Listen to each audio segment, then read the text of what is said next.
Hayi bafisa kwisahluko sanamhlanje seBrothers My Brothers Keeper siqala ngoNqubeko ecela unkosikazi wakhe uNomusa lapho uthi akayeke lo mkhuba wokuthatha ingane zabantu ngaphandle kwemvumo yabazali. Ukhuluma ngani na uNqubeko? Ukhuluma ngesigameko sokuthi uNomusa uvela wahamba uyothatha uNthulani esikoleni weza naye emzini kaFakazile emletha. Shuthi angazi mhlawumbe inhloso yakhe uNomusa ukuveza ukuthi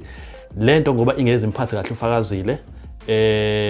yokuthi athathe inqumo kanje ufuna ukuveza yonke lento leyo. Yabo I'm not quite sure ukuthi kwenzakalani lapha nalo amuzi isithembu sabo nje sixakile mawuthi isithembu asazi. And then uma esiqhubeka isahluko sanamhlanje My Brothers Keeper kubuye kuveleke lapha yana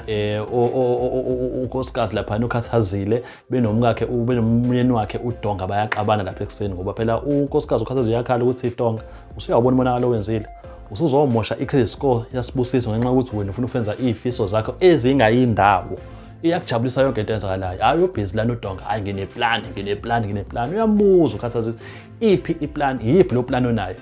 Dwe akana plan, akanalutho.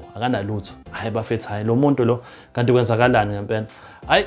ukuthe kusenjalo ke obafo bahlezi bayakhuluma lapha ya uNqubeko bebenondumiso naye uDonga bakhuluma ngesimo sasemndenini ukuthi bamtshela uDonga ukuthi ayindoda ngathi nje unefela imnyama yazi kwakhona ngoba sifika nje uphi unkosikazi ngoba phela uhleze efika nje esimamathelela maye khona bathi hayi uhambile unendlela ethile ethathile hey lelifu leliba ngobaba lokho ebhizi uDonga akathatha akayifuna ukuthatha iblame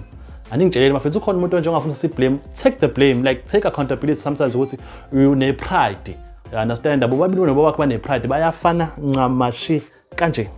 so kumele ehle akhulume nobaba kodwa ubhizi utshela abafowabo ukuthi no ubaba uyena lo nobangela lonto yena ubaba ubangela lento wasiforce ukuthi sishade unkosikazi kamfowethu sengasekho indaba yemeja yecompany wena Nqubeke nawe uyakwazi lokho kanjani yonke lonto leyo uyabo and lapho Nqubeke uyasho ukuthi lezinto ayihlangane into ehlanganisayo wathi phela ngeke uzubona ngoba phela uzuzile vele kona kodwa nje uDonga is adamant ukuthi no yazini ubaba uyena oyembangela kuyona yonke lento leyo and then on the other side of town siyambona uKhathazile ukuthi uyephi uye kubaba lapha yana umshengu uyokhothama uyocela umsebenzi uthi hawu baba ngicela bandla ungisize na umndeni wami uqayekile ziyalamba ingane ukudla kukho uDonga yazama kuhlangana athi hayi ngikho inkinga mntanami ngizoyinaka indaba yengane zesikole athi uKhathazile nope ngifuna itoho kahle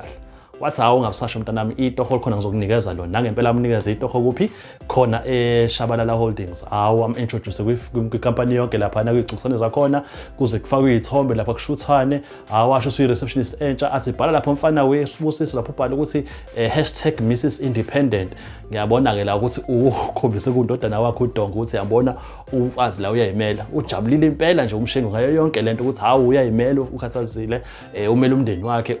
ungena enkampanini yomndeni futhi kunjalo hayi kuthi iqhubeka indaba nangu ke naye futhi lana ke uNqubeko uhambisela uFakazile imbali uyogxolisa phela ngesigameko esenziwe uNomusa nayo yonke lento la uthi hayi ngicela nje ukuthi ngixolise ngalento bandla ngicela ukuthi ucabange kanjani yabona nje uchasa izinto eziningi bandla lapha uNqubeko agcine sevumile kathambeke naye kuFakazile into yalaba hayi bafethu 3 brothers 3 hayi anyways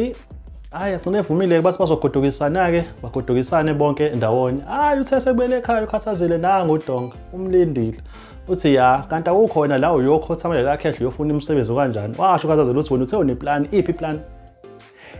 plan khomba iplan ngoba sixayekile ingane efuna ikhokhela ama school fees esikole ziyavula ikole iphi plan hayi wavele wathi nje uDonga wena indoda la ekhaya yazini ke ungamane vele uthathe lona ibhluke neshirt leli uthathe konke kube wona ugqoka ngoba wena inhloko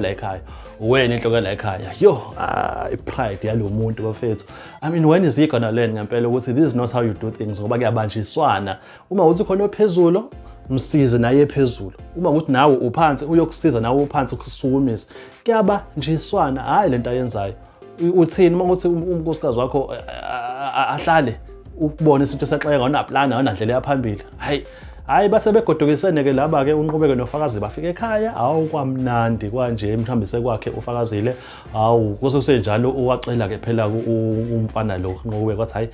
weFakazile wathi ngihambe ngiyokukhohla umhlane lapha yana wathi ofakazela ungangikhohle ngifuna nje ukuthi ungimassage. Hawu iphela kanjalo episode namhlanje. So ke sibone kusasa ukuthi kumndeni wakashabalala ukuthi kuphi okunye okuvelayo kodwa kuningi and kumnandi. So far bafethu I'm very impressed with the episode. Le show in fact the whole season so far so good. Ngicela nje ukuthi ngibonge for the support. Please don't forget to subscribe bafethu for the page channel. Please don't forget to subscribe on the channel bafethu and press the bell button. Khona uzokwazi ukuthola ama notifications whenever I drop these videos. Thank you for the support.